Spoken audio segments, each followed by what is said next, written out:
Next Top наадмын шилжилтийн 25 жилийн нийгэм улс төрийн топ залуу Улсын хурал засгийн газрын гишүүн хууль зүйн дотоод хэргийн сайд ноён Цэнди Нямдорж таныг өрн залж байна. Аавын зурсан амьдрал сэдвтлэрсийг та бүхэндээ сонсгоно.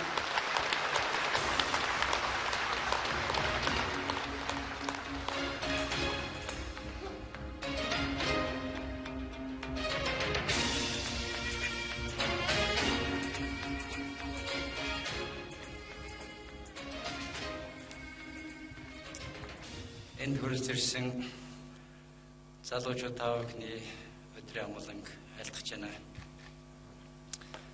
Харсан чинь дандаа миний хүүхдүүдээс дүү залуучууд байх юм. Их орны ирээдүй энэ сууж яана гэж би ойлгож байна. Энэ наадмыг зохион байгуулсан Монголын залуучуудын холбоо, Next Top наадмыг зохион байгуулсан хүмүүст талархал илэрхийлж байна. Намайг шилдэг стоп шилдэг залуус төрчгээд тавьчихсан чинь чи яаж залуу байдэ бэ хүмүүс шоолоод байгаа юм. Би марцгнаад би хөвшрэг байгаа гэж яриад байгаа юм. Би тэгээд өөрийнхөө энэ илтгэл тавьж чаддгүй нэг хэлэхэд би зүгээр л амьдралаа ярих гэж бодож амьдрал эргээд харж байхад бол миний амьдралын туулсан зам бол их орны туулсан замтай яг давхцдаг учраас би хэрэг хөөжсөн бол дэвжсэн бол их орн яг тэр хэмжээгээр өсөж хөгжсөн ийм он жилүүд байдаг учраас би энэ амьдралынхаа тухайд ярих гэж энэ дээр гарч байгаа юм.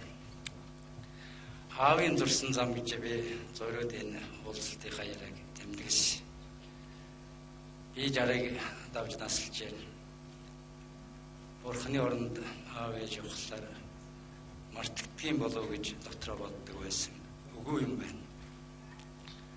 Жилээс жилд хонгоос хоногт улам дөрөв тодорч тэр хүмүүсийн үлдээсэн бурхтын үлдээсэн замаар бид явж амьдсан ийм л түүх харагдсан байна да. Би эхлээд их орныхоо тухай хоёр хэлэх гэсэн. Чингисийн үед Манданбаатарч дэлхийн талыг эзэлж яасан энэ үндэстэн тэр үед 650,000 хүнтэй байсан гэдэг эрдэмтдийн тоо байд.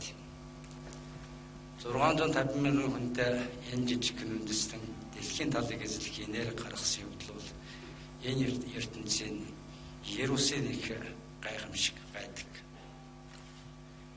Чингисийн болон түүний улсуудын 300 жилийн хугацаанд байгуулсан их гүрэн эзэнт гүрэн задарч тэрнээс хойш бид 3 дахь замаараа явж сүүлд нь манжи иргэшээлд 200 жил, Коминтерны иргэшээлд 70 жил буюу нийт дүнгээр 300 жил харийн иргэшээлд амьдэрсэн он жилүүд байдаг.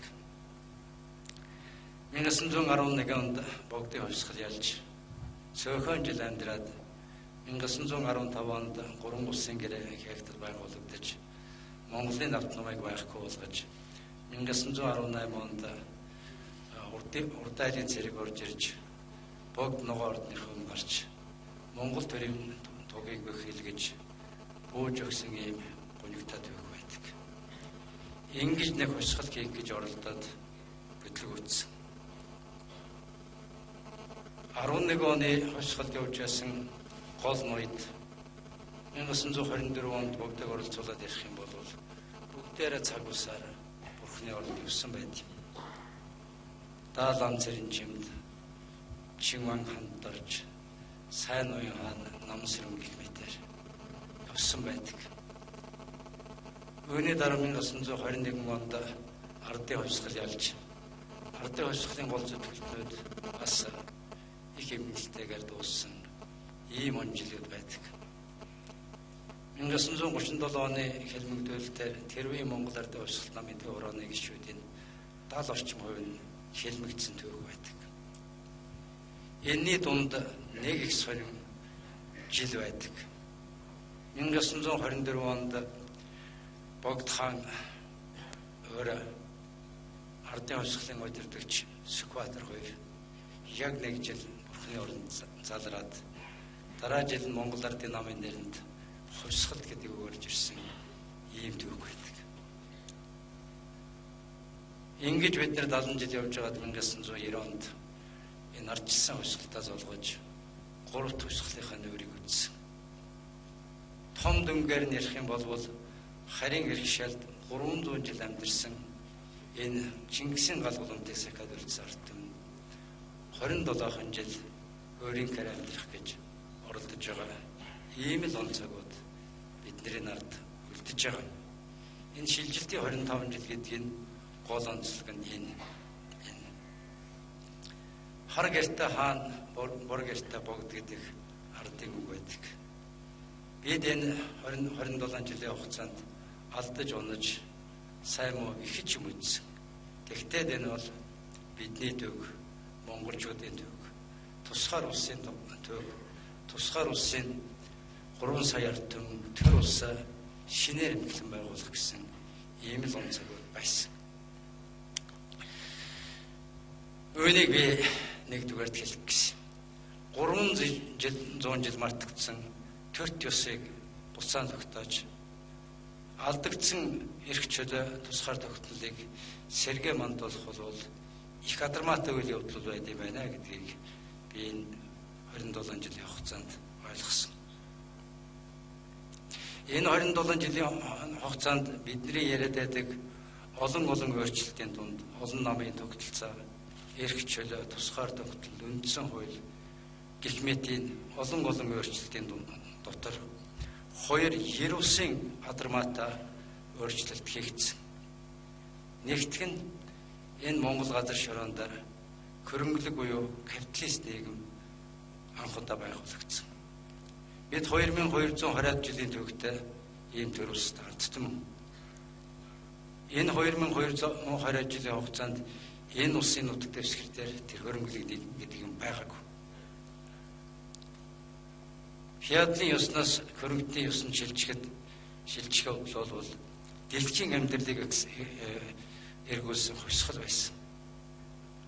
Тэр хувьсгал 27 жилийн хугацаанд энэ улс оронд явагдаж байгаа. Энэ нийгмийн том онцлог бол нэг хэсэг нь хөрөнгөжж, нөгөө хэсэг нь хөлсний ажлын хэлбэрт шилждэг ийм л нийгэм. Нэгдүгээр том хувьсгал нь энэ. Энэ бол тэр үндсэн хууль, ардчлал, олон намын тогтолцооноос хэд дахин өөр дагавартай холын улбатай юм хувьсгал байсан. Хоёр дахь том өөрчлөлт бол олон зууны нүүдэлчний соёл иргэншилт ардтан нүүдэлчин соёл суурин соёл иргэншилт шилжсэн. Энэ өөрөө дахиад хувьсгал.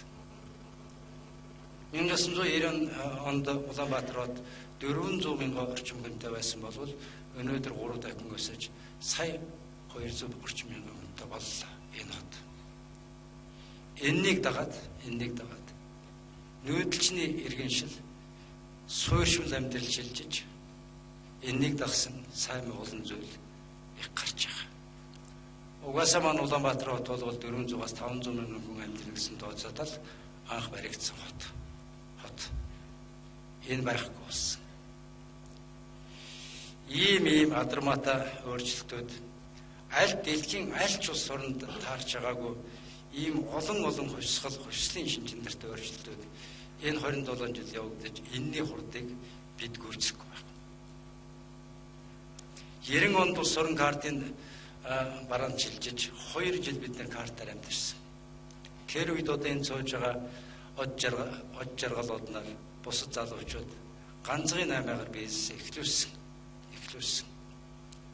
27 жилийн дараа эргээд харахад ингэж ганцхан 8-аар бизнес эхлүүлж энэ хөрөнгөлөг нийгмийн суурийг тавьсан залуучууд өнөөдөр Монголын эдийн засгийн бараг 92 нуруунд дээр өөрөд явж байна. Амьдрал ингэж өөрчлөгдсөн. 90 онд Улаанбаатар хотод машин бараг харагддаггүй. Зөвхөн сайд дарга нар боол гэдэг хар машин ундаг. Устын цөмөр нь 69 байсан. Өнөөдөр Улаанбаатар хотын гудамжид машин багтах юм байл. Машин багтах юм байл. 90 онд Улаанбаатар хотын төв туулын инх 51 өрөөс хойд тал дээр нь байж исэн. Туулын урд талд аж үйлдвэрийн комбинат 19 дугаар хорооллыг стооцох юм бол тэнд барилга байшин байгаагүй. 90 оноос 2003 он хүртэл Улаанбаатар хотод нэг ширхэг байшин босоогүй. Картын тэгдэмжинд шилжсэн эдийн засаг нь маш хүнд байсан учраас байдал ийм байсан. 2002 онд Монголын эдийн засаг хямралаас гарлаа гэдэг дүгнэлт олон улсын хэмжээнд хийгдэж 2002 оноос хойш энэ бүтэн байгуулалт ихэлсэн. Энээс хойших 15 жилийн хугацаанд туулын урд талд дахиад нэг шинэ Улаанбаатар болсон. Намайг 81 онд сургууль төгсөөд ирж байхад 25 дугаар эмийн сангаас цаашаага 5 шар хүртэл байшин байгаагүй. Одоо тэр чигтээ байшин дүрсэн. Ингэж л улсын амьдрал урагшаа явж байгаа гэдгийг би үгийн хийхнээс та бүхэнд сануулж хэлье гэж бодсон юм аа. Хоёрдугаарт миний хэлэх гэсэн юм бол би энэ илтгэл гэдэг юм цааш та номонд орох юм шиг байгаа. 6 хэсэгтэр үгээд тавьсан юм аа. Бага нас, хүүхэд нас, оюутан нас, улсад хөдөлмөрсөн онжилууд, улс төрдөх миний онжилууд, төгсгөл буюу их уран гэсэн ийм 6 хэсэгтээ товчхон үг бэлдсэн. Бага насны тухайд би 1956 онд энэ дуурийн алдар таад багш хойн сургууль төгсөөд ирж яхад төрсөн хүн. Би 6 настай байхдаа хөргөө ахынд очихад өрмөн жигтэйхэн дуртай байсан хүүхэд 50 дээр тавьсан сүүнээс өрмийг авах гэж зүтгэж хагаад толгоон дээр 5 литрийн савтаа сүү асгаж ухаан өрсөн. 6 настай байхдаа хонь малтайг хөөцөлдөж ээж эмээ хоёр хоньяасаа 300 тонтой байсан. Би ямаагаа саадаг. Би төрүүлж ямаагаа саачхад орж тэр баяд цай гэдэг цайг чинь дээд ангиллаар нь чандаг байсан. 6 настай байхад 11 сард айлууд өвлжэндээ буух үеэр миний аав мохор олгоод усч сумын эмнэлэгт хэвдсэн. Очиж авах гэхлээр хүн байхгүй. Явах гэхлээр надаас өөр хүн байхгүй. Дээр сэтгэдэг их өндөр хатта газар манайх ганц гэрээр үлдсэн байсан. Нэг өглөө миний эмээ намайг нэг морь унуулад нэг морь хөтлөөлээд баяа архан уул гэж сумын төвийн дээдтэй уулыг зааж өгөөд энэ чигт яваад сумын төв ороод аваад ирээрэй гэж намайг явуулжсэн. 20 км газар хөөд. Явсаар байж би очиад сумын төв болж очиад аавгаа эмнэлгээс гаргаж авахт миний аав намайг миний хөө эрхэм болж дээ гэдгийг магтчихсан түүхөөдөө хүртэл санаанаас гардаггүй. Миний эмээ 86 хүртэл намайг жигтэйхэн эрхлүүлдэг. Зүүн говьд би зум байдаг, намар малчинд ирдэг. Малчин зүүн говийн хооронд 20 км газар байдаг. Өдөржин үлгэр ярьж өгдөг байсан. Тэгж намайг номон дуртай болгосон. Энэ ойрдуудын дунд бум эрдэн гэж туйлсан үлгэр байт юм л да. Тэрийг их ярьж өгдөг, бусдыг үлгэр ярьж өгдөг, их сайхан ярина. Намайг их өмөрдөг, хармалдаг. Манай гэрт надад гар хөрөх хэрэгтэй цорын ганц онц бүрэн хэрэгтэй хүн бол ээж байсан. Дөрсгөө тэгэхээр ээж гар хөрөхээр ирнэ. Миний эмээ намайг дуурай хэвтүүлээ, дээрээс нь өөрөө хэвтээд хормоогаараа намайг бүтээгээд ингээд аюулаас зайлуулдаг байсан. Би 7 настай байхад Бодгон гэдэг газар Сүрэн гэдэг айлтаа манай аав их үйлчижсэн. Тэр хүн бол цэрэгт байж бич үсэг тайлагдаж малчин сумын анхны багш байсан хүн. 35-ын үсэг зуугийн дотор тооны эмч асахыг заадаг байсан. Ач охины алтан цэцгээд завхины алтан цэцгээ өгдөөсөн бид хоёрт заа. Тэгээд 8 настай байхдаа нэлээд муухан сураад би энэ нөхөр их номсорхгүй хүн байна гэж онош тавиулж байсан хүнтэй. 9 настайдаа сургуульд орж би 3 багшийн гар дамжиж 10 дугаарыг төгссөн. Миний 1-4 дугаар ангийн багш Дэмбэрэл гэдэг хүн өнөөдөр Бэлгэд амьдарч байна. Би сумд байхад навч ирж энэ суурьшуулсан. Миний 4-8 дугаар ангийн багш Филжээ гэдэг багш удаа налахт байна. Ярд өгч байгаа буурал байна. Миний 10 дугаар ангийн багш Аюуш гэж их номтой хүн байсан. Сүүлд зурлалаар тохиолдолд нас барсан. Энэ 3 багш надад эрдэнэ ном зааж би номын мөрхөөсөн хүндээ би залуудыг сахилгагүй байсан, их төрсөхгүй байсан. Гар зөрүүлэхээс ирэн сийхгүй дээ. 7 дугаар ангид байхдаа хэл ам дөртөд, 8 дугаар ангид байхдаа хэл ам дөртөд. Ер нь илгээл тавх бүх талын болцол хангачаад 3 дугаар үеэрлийн хамралтаараа авын төвчсөн чинь миний нутагтаа ганц ихтэй тэр нь зүүн говьд. Ээж ч гэсэн бас ганцаараа ах дүүнэр нь аймгийн дэв орчихсон. Ийм л амьдралтай байсан. 6 хүүхэд төрүүлсэн, том нь би. Тэгээ илгээл тавх бэлтгэлээ хангачаад очоод за 90 шийдвэр гарна гэж бодчиход яг бүсдгийн нэг занаа их тамхитат хүн байсан. Нилээн хөрлөж барааж сууж хагаад чи 90 цаашдаа яах гэж байгаа юм бэ гэж асуулаад за ажил ихтэй гэж дотор муугаар удаад та мэдэн штэ гэж хэлчихлээ. Ном сурч чадах уу гэж магадгүй гэж хариулсан. Тэгвэл чи номынхаа мөрхөө бид нар болох байлгүй дээ гэж хэлээд ингээд намайг энэ холын аянд мордуулах хамгийн том шийдвэр гаргасан хүн дээ. Тэгээ би аавынхаа заасан зургаар гэдэг юмар энийг тавьсан юм байна.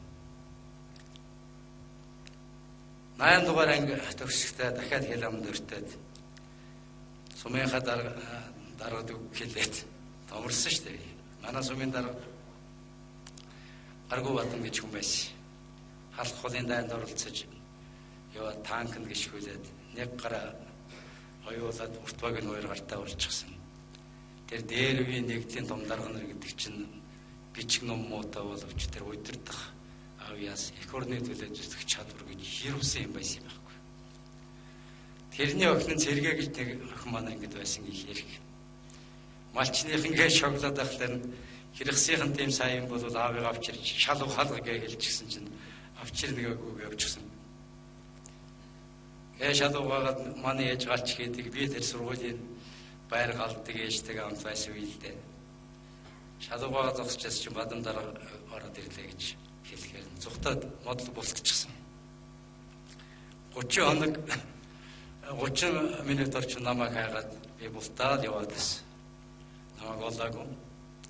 Маргааш нь хэсгийн төлөөлөгчийг дуудаад цэндийн нэмдуржиг сургуулиас нь хөөгдөг таалгуур өгөөд бараг хөөгдөг шахаа. Тэгээ мартчихдаг хүн байсан. Тэгээд нэлээд хэл амтай байжгаад 8 дугаар анги төгсөх болсон чинь миний хөргөх аймгийн боловсролын хэлцэд ажилладаг байсан хүн шалгалтын комиссийн дараагаар ирээд тэгээ би илгээлтээ зайлсхийгээд 10 дугаар ангид орсон учраас ийм учиртай. 10 дугаар ангид байхдаа би чинь сурлагаарч би нэг сүртэй ч юм байгаагүй маа. Нэг ихний давтал яваад байдаг байсан. Тэр үеийн бүх классикуудыг би уншсан. Хөргөөхөнд очихад нэг одоо энэний дайны авдар амбарт нялдаа сууж байсан чинь баах ном гараад ирд юм аа. Тэрийг нь уншсан чинь Балзак Асклаа Толстой шоолох хүртэл орчуулагдсан бүх классикууд байсан. Ёстой шинтэж уншсан. Тэгээ номонд ороод ирэхлээр өглөө доктор байранд байсан. Гараад 3 тойрол нэлээд амьсгадчаад сургуулийн эмчтэр ороод ирнэ. Би муудсан халуурсан гээд орно. Нэг чаг үзэн алиа гэж эмч байсан. Тэгсэн байна гээд аагтаж чиг. 3 хоногийн аагт авчихад ном шиг хэвдчихдэг байсан. Тэгэхээр том классикуудыг уншсан явдал миний цаашдын амьдралд их хэрэг болсон болов уу гэж би ойлгодог шүү. 10 дугаар ангид төгсдөг жил баруун турууныхыг оролцуулаад 180-аад хүүхэд төгссөн. Дээрээс нь сурлагаар нь очрлуулаад эхний 30-аад хүүхдийг гадаадд явуулдаг байсан. Би 7-д орсон юм байна. Тэгээ хуваарийн сонголт болсон. Би хуульч гэдэг мэргэжил мэдэхгүй. Юу хийдгийж мэдэхгүй. Дотор баринд ирээдүйн мэргэжлийн тухай яриад суужсэн чинь манай ангийн нэг хүүхэд би хуульч болно гэдэг. Тэгээ ямар шалгалт өгдөг гэсэн чинь хэл уран зохиолын чиглэлийн юм ярихтаа би тоон муу. Энэ намар байж магадгүй гэд тэр хуульчийн сонгоё гэж бодчиход. Ингээд аймгийн номорон дээр очиж нэгээс хуваар өгдөг байсан. Долоод очихсан. Над хүртэл тэр бол улсын харилцааны хууль гэдэг юм хүн авсангүй. Тэгээ би тэр бол улсын харилцааны хуулийг авъя гэсэн чинь аав чи юу хийдэг гэж малчин гэсэн чинь тэг гэж байна. Тэр үед малчны хөвгтийг бодлогоор эсвэл ажилчны хөвгтийг олон улсын харилцааны сургуульд явуулж гадаад явц усыг ордож гэж цэдэн бол тарга өргөөгээд бүр зориуд гэж эсвэлж исэн юм байна. Тэгээ тэр хуваарийг авчихад зогсчихсон чинь 30-д орсны хөөхд уг нь би тэр бол улсын харилцааны хууль авах гэж ирсэн. Гээл толгоогоо хэлээд ихс чинь аав чи юу хийдэг гэж. Хөдмөрийн Баатар хончин гэсэн чинь тэг гэд. Тэгээ миний хуваарийн өрсөлдөд улсын прокурорын харьяаны хууль болж хувираад ингээд явсан юм байна. Улаанбаатар хот орж ирээд 3 шалгалт өгөөд 3-ын 1-1 хийц урс хэл бараг битгэхгүй. Орос хэл дээр 3 чирчих юм бол болчихно гэж бодоод арай гэж тэрийг даваад ингээд би сургууль явсан үндэ. Улсын прокурор тэр үед Авка гэж хүн байсан. Улсын начин цолтой их том биштэй шар. Дарга нарын ширээний бараг худлагаас юм талын нийлэл суудаг тийм том биштэй. Коллегийн хурлаар орсон чинь сүржээ харагдаад болдгоо. Батлам цэвэрлэн батлам болохоо сайд болсон. Тийм хүнээс томжилт авч яваашаа явж ялла шүү дээ.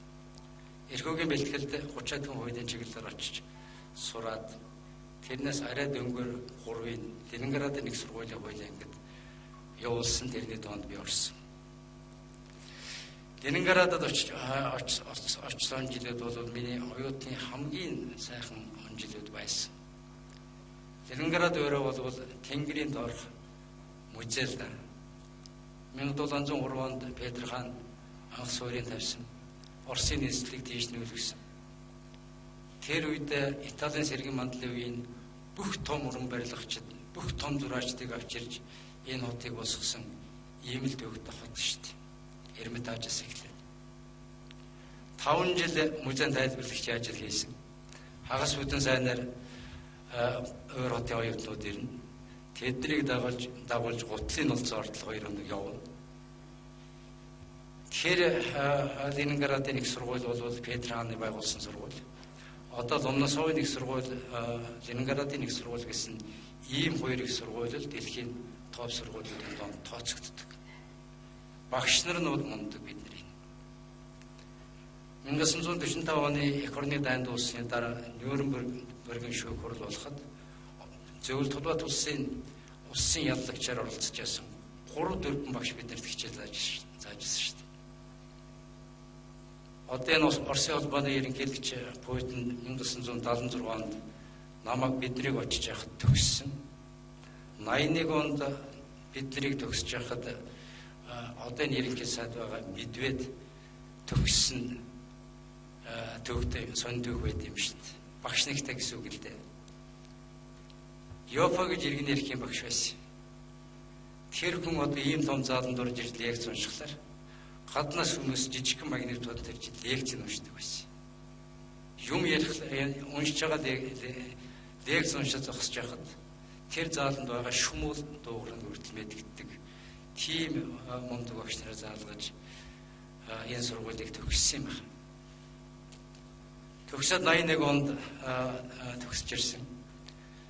Тэр жил 30-аад хөөхд улсын прокурорын нэр дээр төгсөж ирээд тэр 30 хөөхдөөс намайг улсын прокурорын газарт авчирлаад улсын бүгдийн хөдөө амжилтаар явуулчихсан. Тэр 81 онд одоо энэ улсын хурлын дэд дээр гойсон цог миний ажил хариуцж байгаад шалган зааварлах хэлцээнд даргуулж дэвшсэн орон тооноомгох байсан учраас тэн дээр намайг авсан. Цэргийн шүүхийн ажилд хяналттай прокурор гэдэг ийм ажиллалдаа дээд шүүхийн цэргийн билег хуралд ордог. Тэр үеийн армийн шүүх, хэлийн цэргийн шүүхээр шийдвэрлэгдсэн бүх хэргийг уншдаг. Ийм ажилд намайг тавьсан юм байна. Шууд цэргийн хүн болсон. 5 жил би прокурор болох гэж хөгөлсөн шүү. Хөгөлсөн. Монголын хуулиа мэдэхгүй. Хэрэг уншаад ойлгохгүй. Тэр дээжүүхийн аврах шүүгчнэрийн дунд ороод прокурорын дүгнэлт хэлэхээр ямар үг хэлэхээр мэдэхгүй. Тэгээд би ч нэг аялахтай юм чи миний ярьсны зарим тэд нар ойлгохгүй. Ингэж би 5 жил бодолж яж прокурорын дөр суусан хүн. 3 том генералын дэргэд би байж мэргэжлийн хувьд хүн болсон хүнтэй. Улсын ерөнхий прокурор гүнсэн гэж байлаа. Харцаараа хүн үдирдэд. 2 залуу явж байхад нэг нь асуудлаа сайн танилцуулсан, нөгөөх нь муу танилцуулсан бол сайн харсан л хараад нар мэлтэж байгаа юм шиг нэгэд муу харсан л муу хараад газар дор ортол хардаг тийм хүн байсан. Гүнсэн прокурор муу харуулсан хүн бол сар унтдаг байсан. Би нэг удаа муу харуулчихад оройн гэртээр цайгаа уучгаад шөнжин хэрэг уншиж хуулимждаг байсан юм шүү дээ. Гүдарагчаа генерал гэж байсан юм. Цагдаагийн дарга улсын ерөнхий прокурор байсан. Ер улсын ойта 20 жилийн өмнө сонссон айлынхаа байрны урцыг давхрыг хаалганыхын дугаартаа сандаг тийм хүн байсан. Ижигтэй хэн засан бичсэн юм ийг. Би гүдарагчаа прокурорын засан юм бичгтэр нэг үг нэмж нэг баригдаад нэг үг хасч нэг баригдаад тэгээ сүүлд нь гар хүрхэн байсан юм байна. Даваа самбуу генерал гэж мундаг генерал байлаа. Залуучуудыг их итгэдэг. Зурганд нь хайчдаг. Тэгээд яг алдахын цагт мэдэрч дуудаад чи энэ замаар биш тэр замаар нь яв гэж заадаг. Заасан замаар нь явхлаар яг сансан цаг үлддэг. Байсан. Хэрэг уншаад ойлгохгүй мангуурч жагаад арга ядаад дээжүүхэн шүүгчнэр дээр нэг юм учиртай юм гээл орно. 2 минут сонсол ширээнээс ганц жижиг ном гаргаж ирээл 2-ыг уншаал тэг гээл гаргана. Яг л байдаг. Ийм аваргуудын дунд байж би хуулийн хувьд хүн болсон хүн л дээ. Намайг төгсөөд ирэхэд миний аавын нэртэй Цэнд гэдэг нүдний шилдэг том амартай үг нь миний өрөөнд суудаг байсан. Юу хийдгийг мэддэггүй байсан. Нэг өдөр өрөөндөө байж ясч нэг цүнхтэй дарга орж ирээд Цэнд дугаагаас юм асуугаад суухгүй байх. Тэгээ энийг яах ёстой юм, тэрийг яах ёстой юм гэж хууль бичээд байсан хүн л дээ. Тэгсэн сонсож яснаа ингэж үч тэрийг нь тийшээ шилжүүлээ, энийг ингээл баахан загаад бүр гайхаад энэ одоо ямар учиртай юм бол. Нөгөө цүнхтэй дарга нь бүгдээ нунган зогсож байгаа сонсож байгаараа явчихлаа. Тэгээ сүүлд нь асуудаг энэ сая орж ирдэг юу юм бэ гэсэн чинь шүүх яамны орлог сайд Жамбал орж ирдэг хүн гэж хэлдэм аа. Гэхдээ энэ Цэндгоо юу гэжсэн гэсэн чинь 60 оноос хойш сайд нарын зөвлөлд хууль бичсэн хүн байхгүй юу гэж би тэр хүний учрыг олсон.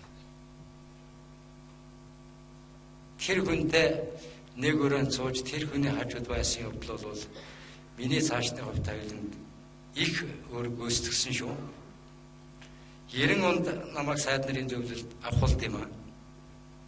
10 жил прокурор хийгээд хэлтсийн прокурор, тасгийн дарга, цэргийн ерөнхий прокурорын нэгдүгээр орлогч гэдэг чинь бол хурандаа арангата дивиз дээр очихлаар рапорт авдаг тийм арангийн албан тушаал л да.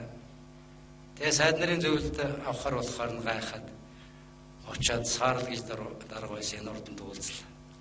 Баах юм асуугаад явуулчлаа. Сар байдаг. Судлаад шүү дээ. Тэгээс үйлд нэг юм авсан мэрэгжилтнээр авчаа. Сайд нарын цэргийн ерөнхий прокурорын нэгдүгээр орлогч дарга байсан хүнийг сайд нарын зөвлөлд мэрэгжилтнээр бууруулна авч байгаа байхгүй. Энэ урданд нэвтрэх тийм өндөр босхтой байсан. Тэгээс үйлд нь яагаад намайг авчихсан болов гэж асуугаад байсан чинь тэр Цэндгой энэ Нямдурж гэдэг хүн гайгүй юм болж магадгүй та нар холоос харж хандаж яваарай. Эвэн тааруул хажууд аваарай гэж загсан байсан да.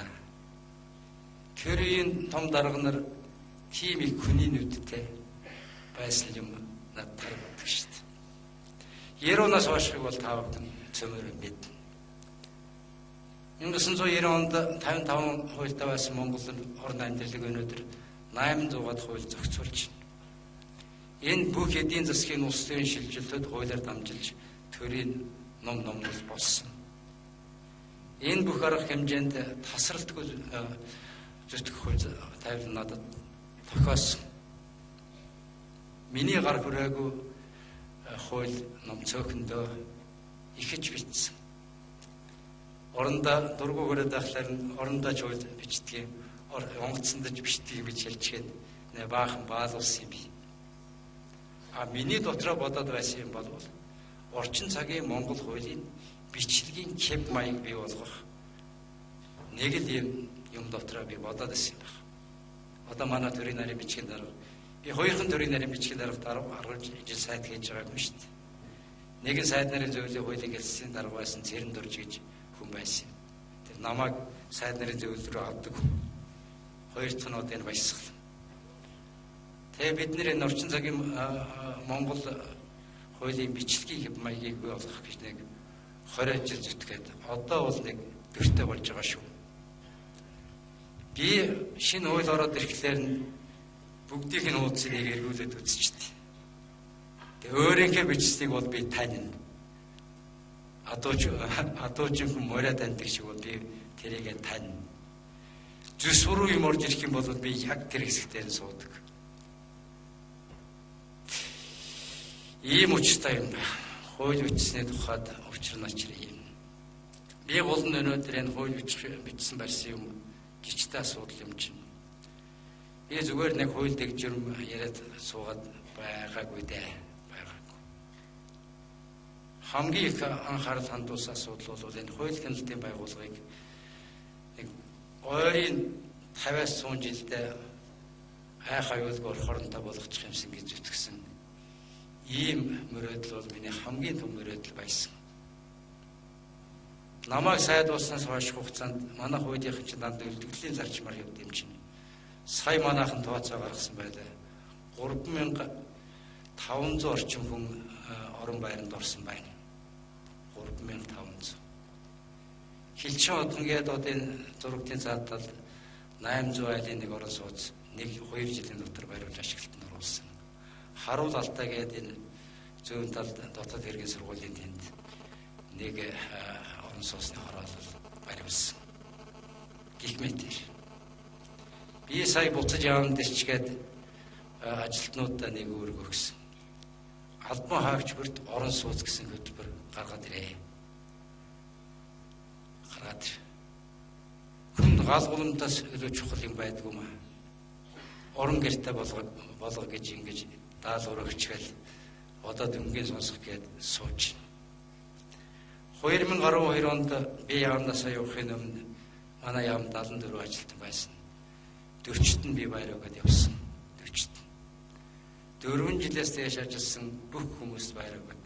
Гэхдээ байр өгөхдөө би нэг л зарчмаар юм хэлдэг. Эхлээд жолоо цэвэрлэгч хоёрт. Дараа нь мэрэгчлэн түүнээс дээшгт. Адилхан Монгол хүнд хэц амьдарч байгаад нүглүү энэргүй хандах хэрэгтэй гэдэг байр суурийн үүднээс ингэж ханддаг. Би их хурлын дарга байхдаа манад үйлчилж байсан бүх цэвэрлэгч үйлчлэгч жолооч хамгаалагч нарыг байртаа болгосон. Бүгдээринг. Энэ бол Монгол хүний амьдрал. Ордны баруун талд хэдэн байшин бариулсан. 5-6 юм байна. Хууль зүйн үндэсний төвөг дэгмийг бариуллаа. Яг хувьсгалын музей хажууд. Цаад талд нь яамлын эмнэлэг гэдэг юмыг бариулаад сая ашиглалтанд оруулаад дуусч байна. 30-аад мянган албан хаагчтай энэ том систем тэгээ ажиллана хэцүү.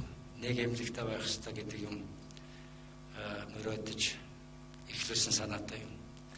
Дунд нь хунтар болгочих шахаад 4-5 жил иргэний дан шахуу юм хийж сая нэг юм ажилд орууллаа. Цагдаагийн ерөнхий газрын шинэ байш ашиглалтанд орсон. Яг өнөөдөр Мөрдөн байцах газрын конторыг бариулж байна. Түүний урд талд шуурхай мэдээллийн төв гэж нэг байшин сулгасын төслөөр бариулсан. Одоо үйл ажиллагаа явуулж. 80-аад оны сүүлчээр би цэргийн ерөнхий прокурорын нэгдүгээр урлагч байхдаа ганц тулгууч хүн байцааж ирсэн юм байна. Доторх нөхцөл нь бол аюултай. Хүн байхын арга байхгүй. Хоригдох байтугай байхын арга байхгүй.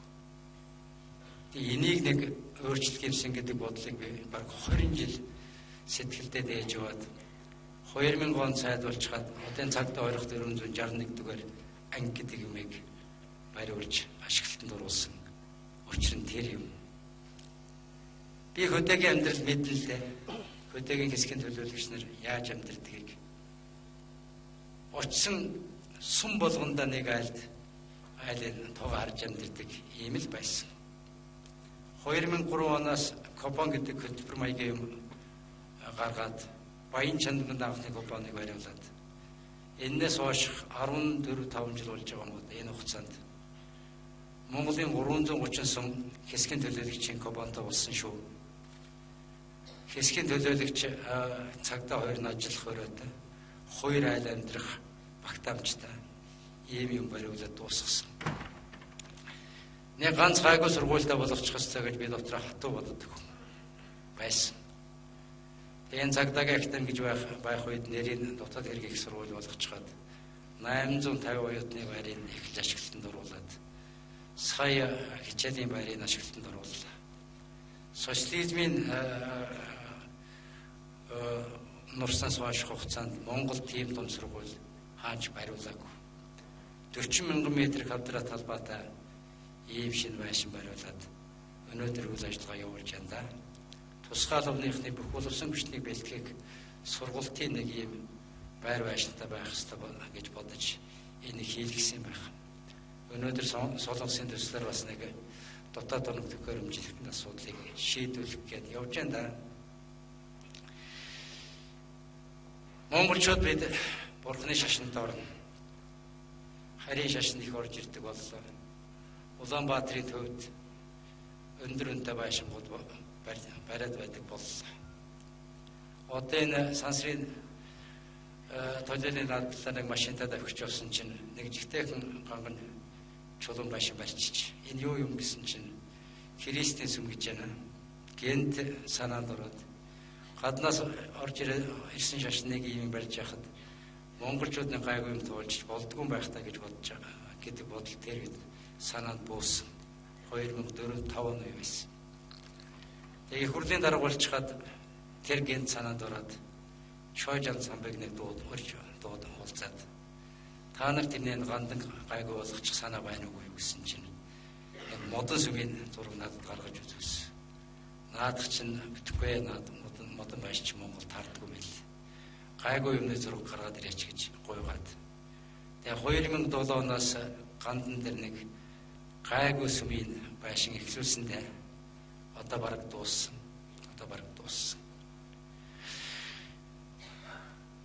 Азад байхгүй сүмдээ би Тайландын сүм, Японы сүм, Хятадын сүм, Солонгосын сүм гэдэг олон газрын буддын шашны сүмүүд үзэж яасан. Дандаа модон байшингууд байд юм байл.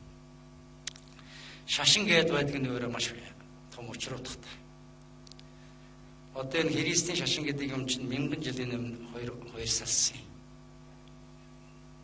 Ватиканы талыг баримтлагч гэж үндсэн хэсэг нь тэмдэглэдэг. Үнэн алдартныхан гэж одоо энэ Оросуудын дагаад байгаа шашин нэгж хоёр салаад. Энэ шашин хоёр салснаас хойш бүх хугацаанд энэ шашнаараа талцсан талцал өнөөдрийг хүртэл явж байгаа. Одоогоос 2 жилийн өмнө 1000 жилийн дараагийн уулзалт гэдэг уулзалтыг Ватиканы хамт Оросын үнэн алдартны хамт хоёр Кубад хийсэн. Дэлхийн байдал таагүй болоод ахлаар тэрнийг зөөлрүүлэх гэж энэ уулзалт болсон боловч олигтой юм болсонгүй. Одоо энэ сэрт болоод байгаа дайн тулааны чинь цаатал дахиад шашны зөрчил явж байгаа. Монголчууд цаашдаа энийг бодолцож энэ үндэсний шашнаа хамгаалж явахгүй болвол огт болохгүй гэдэг байр суурьны үднээс энийг байшин барилгахад ноцтолж байгаа гэдгээ бас залуучууд тав хүн хэлэх ёстой байхаа гэж бодож байна. Төгсгөлд нь би эх орныхаа тухай хоёр хүн үг хэлэх гэсэн. Болж бүтэж байгаа ажил их байна. Сайхан ирээдүй харагдаж байна. Тэгтээ бас болохгүй бүтэхгүй байгаа юм байна. Тэрний дотор хоёр аюул бий. Ялангуяа ийм чөлөөт эдийн засгийн нийгэмд шилжсэн үед энэ аюулгал хэл ахвал дарамт шахалт, бизнесийн хүчирхийлэл,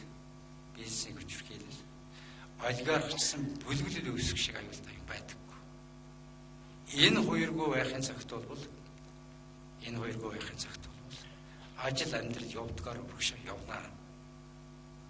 2000 онд намайг сайд болж яхад бизнесийн хүрээнд шалгаагүй, улс төрийн хүрээнд шалгаагүй, хар хүчирхийлэл газар авч дээд зэгтээ хүрсэн байсан.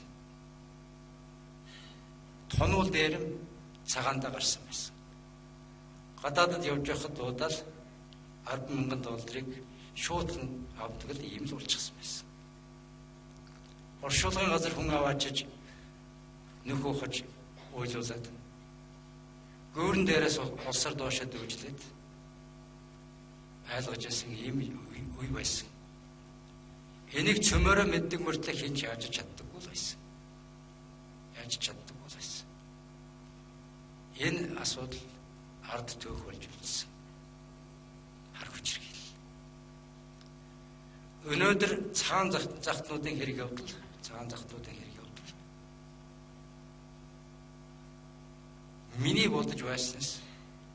Миний бодож байснаас муугар төсөлж байснаас илүү хүчрэх болсон байна. Би 5 жилийн өмнө ажлаагаа явахд бол байдал юм байгаагүй. Ахар шахар юмнууд байдаг л байсан. Тэгтээ гэртээ байдаг байсан. Арчсан нам дотор тийм юм байдаг бол тэндээ. Манай нам дотор байдаг бол тэндээ. Тус-тустай байсан. Ийм үед болохгүй бол ард түмэн сонголтоо хийгээд болохгүй байгаа хэсгийг 60-тааны гадна үлдээгээд болгох хэсгийг аваад үлддэг сунгуйдын эрх мэдэл байдаг л да. Өнөөдөр би болсон хоёр аюул нь нэгдүгээрт харилцсан нэвчсэн. Сүлжээ бий болсон. Хоёрдугаарт хамгийн аюултай нь үнд хууль хяналтын татагдмарсан байна.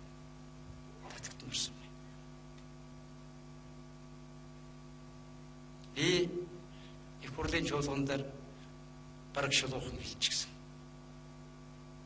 Мафийн бичсэн тогтолцоо нэгэнт бий болсон байна. Үнийг нурах шаардлагатай гэж. Зэрэг нэмгийн өмнө гэж кино байдаг. Монголын анхны цуута кинонууд нэг. Евенгийн талын хулгайлчгаад үлдсэн хайцсан гэсэн чинь хоёр дэш эргүүлээд алдарт данзаагаа ингээд байдаг. Энэ мөнгөнд дөрлөгдсөн олигархсан мафийн тогтолцоо гэдэг чинь бол нүүрээс сольдог гэдэг. Бүлгэлээс сольдог. Нэмдуржийг солиод баясгалан гаргаж ирнэ, баясгалан солиод нэмдуржийг гаргаж ирнэ. Дунд нь сүлжээ хэвээрээ байдаг, эрх мэдэл нь хэвээрээ байдаг. Хууль гэнэлэг нэг татаад оролцуулж гисэн. Мөнгөөр бүхнийг шийддэг, эрх мэдлээр бүхнийг шийддэг. Ингээд энэ асар баян нутагтай цөөхөн хүнт улсад мөнгөний ноёрхол тогтоох ийм л ажлууд хийгдсэн. Айлгын сүрдүүлэлт бол тамтаггүй болсон байна. Сөрж энэ эсрэг сөрж үг хэлэх юм бол тагнадаг болсон байна, айлгадаг болсон байна, дууддаг болсон байна. Худлаа мэдээлэл тарааж мөнгөөр тархиугаадаг болсон байна. Ийм төвшөндөө хүрсэн байна.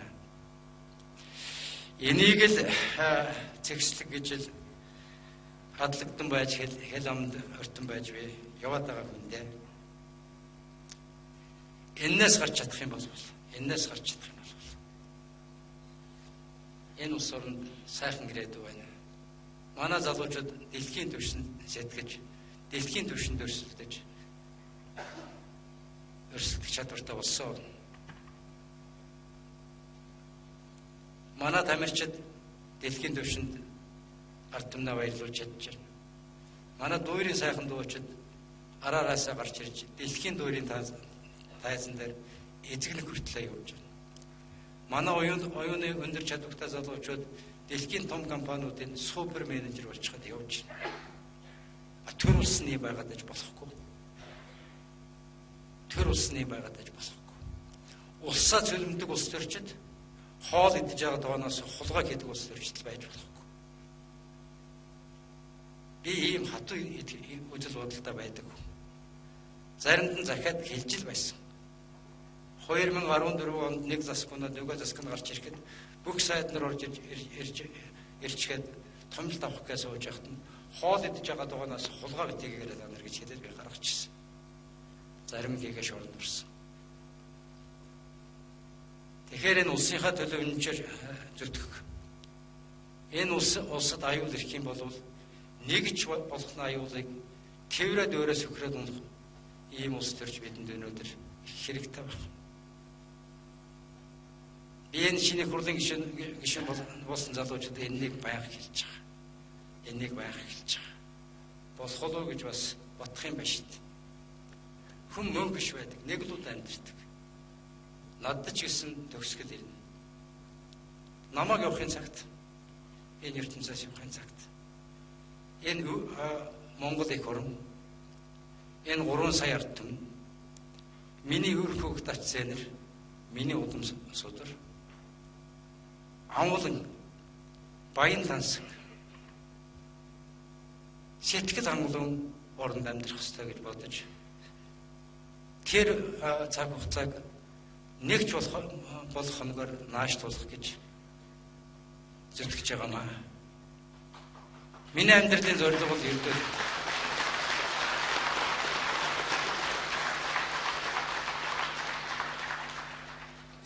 50-аад оныхон бид X хонин үеийг туулж байгаа ийм хүмүүс юм байна.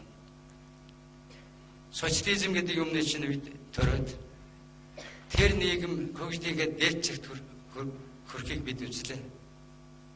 Санжин баяр, Намрын инх баяр, Данзангил өндөө жансан, Инг төвшин, Гончог дорж, Баабар, Батүл гээд